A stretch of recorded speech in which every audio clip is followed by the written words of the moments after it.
quelles étaient les circonstances exactes du décès. Qui avait fourni les renseignements ayant permis l'établissement de chacun de ces actes? À mesure que ces interrogations se multipliaient, la détermination de la famille semblait également se renforcer.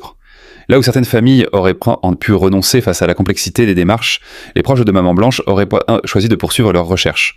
Non pas uniquement pour comprendre ce qui s'était passé, mais aussi pour obtenir une version des faits qu'ils considéraient comme complète, transparente et vérifiable. Sa mère, Georgette, aurait alors entrepris différentes démarches judiciaires afin que les questions soulevées puissent être examinées dans un cadre légal. De son côté, la famille paternelle aurait également engagé des procédures destinées à faire la lumière sur les circonstances du décès. Peu à peu, ce qui relevait au départ de simples interrogations familiales serait devenu un dossier examiné par les autorités compétentes. Dans ce contexte, les certificats de décès auraient acquis une importance particulière. Ils n'étaient plus seulement des documents administratifs.